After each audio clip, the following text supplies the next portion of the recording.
Ishirahamwe Rukristo Pionnier du Réveil et de la Réconciliation rikorera mu ntara ya Cibitoke na Bujumbura n'ishirahamwe gihaye gushigikira abatishoboye mu kubafasha no kuberekera mu kubaherekeza mu bikorwa bokora ikabateza imbere. Ishirahamwe Pionnier du Réveil et de la Réconciliation aha mu ntara ya Cibitoke ririko rirakorera muri zone Cibitoke mu gacimbiri ka Rurama. Umuyobozi nshingwabikorwa aratuyagira byinshi bijanye n'iryo shirahamwe ryabo. Ego murakoze, amazina yanje banyita Michel Barutwanayo, ndi umushingwabikorwa wa rino shirahamwe. Iri shirahamwe ryitwa Pionnier du Réveil et de la Réconciliation Burundi, ryatanguye mu mwaka wa 1998 mu gihe igihugu cari kiri mu maguma adasanzwe, niho ryatangura dutangura ibikorwa byo gufasha rwaruka rwari rwaguye mu isanganya, ruri mu ntambara, rwishwe n'ibiyayuramutwe, ruri mu bwicanyi budasanzwe. Imana iraduhamagara hama dutangura ivyo bikorwa kuva ico gihe gushika uyu munsi.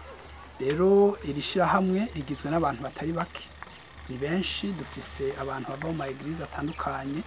Ni ishirahamwe Rukristo ridaharanira inyungu z'umuntu umwe ku giti ciwe, ariko riharanira inyungu za benshi. Ngo mu mwaka w'ibihumbi 2016 niho ico kigo catangura aha mu ntara ya Cibitoke. Ngo basanze hariho abana batariko bariga, niho bigira inama yo gufasha iyo miryango kugira bikunde ko abana biga.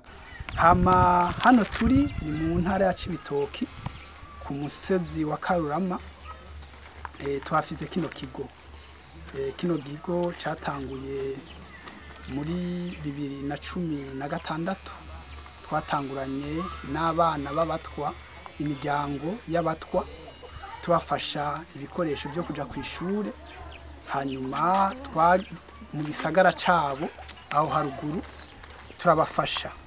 Mugabo uko iyi projet yitwa haracari ivyizigiro, twasanze abana bari mu ibarabara, abana bataja ku ishure. Hanyuma uyo mutima uranzamwo, ndegera iyo miryango, hanyuma ndebwira uti ivyo byose twofasha abana banyu bakorera. Kiciyumviro ndagitura ishirahamwe dukorana. Ni ishirahamwe ryagutse, rifise abarongozi, rifise abarishigikira n'abarundi benshi, ego bava mu mashengero atandukanye. Ndabibwiye ishirahamwe iravyemera, turaza hano, hanyuma turasenga Imana iratwemera ko twokorera hano. Mugabo uyu mugambi wagiye uraguka, twatanguye abana tubahereza ibikoresho vy'ishure, mugabo dusanga harimo intambamyi. Duca turiyumvira yuko bikwiriye yuko tubashiramo programa yo kubagaburira.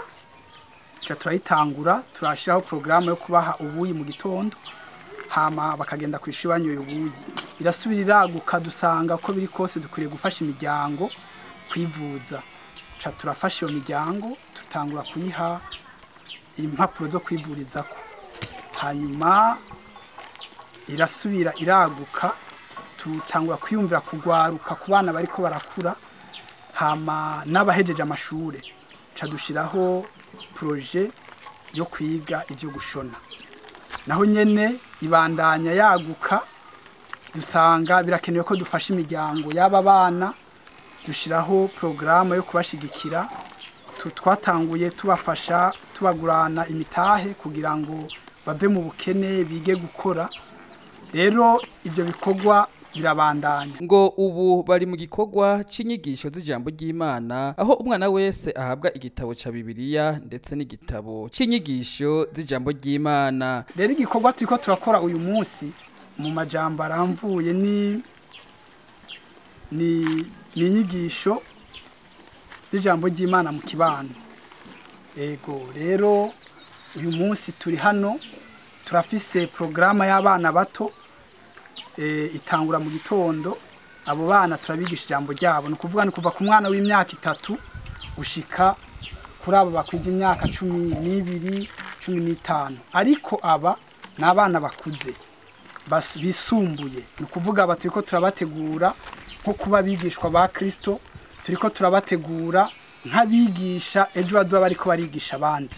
Nico gituma mubona ari igikorwa gitandukanye n'icambere twatanguye duha abana ubuyi, aba bafise ibitabo, bafise Bibiliya, ni ukuvuga ngo aba bana turabigisha ijambo ry'Imana, tukanabaha n'ivyigwa baja gukorera muhira. Hama ku munsi wa gatandatu bakaza bafise ishure ryabo, ishure aho bababaza uko bize indwi yose.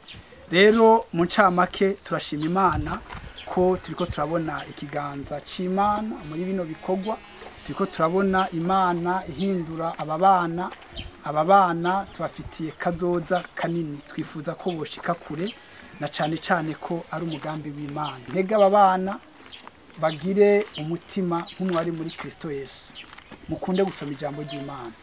Ijambo ry'Imana ryaradufashije, ijambo ry'Imana ryaratureze. Natwe twatanguye turi mu miyabaga, uno munsi turiko turakura, tugezaho dushobora gutegura abazodusubirira. Rero mwumve ko mwebwe Imana ibafise ko umugambi muremure, natwe tubahanze amaso kuko ari mwebwe muzosubira mu kibanza cacu ejo aho bukera. Nubwo biruko intambamyi zozo zirahari, kuko ikibanza bashaka kubakamwo ikigo kinini gishobora gufasha kwakira abana benshi, ngo ikigo ca leta kijejwe ivy'inyubako cabasavye babanze babangire kugira ubuha itange intumbero yuko ayo maparasera azubakwa. Intambamyi ntizibuze, iki gikorwa by'ukuri nkuko nabivuze kiriko kiraguka. Turifuza kwagura ibi bikorwa, turifuza kubaka centre y'ugwaruka ishobora gufasha ugwaruka, ishobora gufasha ikibano, ishobora gufasha n'intara yose, mbere n'igihugu cyose. Kandi imigabo n'imigambi dufise twifuza guhera hanyene. Rero turafise intambamyi, iki kibanza twarifuje kucubaka, hama mugabo baratubwira yuko bataremera ko abantu bubaka. Turacarindiriye yuko ubutegetsi bwo twemerera kugira ngo buduhe uburenganzira twubake ibintu byiza, ibintu bizima bituma bifasha aba bana gutera imbere, bigafasha n'ikibano cyose. Arangiza asaba ko bokoroherezwa bakubaka kuko bipfuza ko ugwaruka goronka ahantu hiyaguye. Ico dusaba yuko leta nk'uko isanzwe idufata mu mugongo n'ubu yobandanya bikora.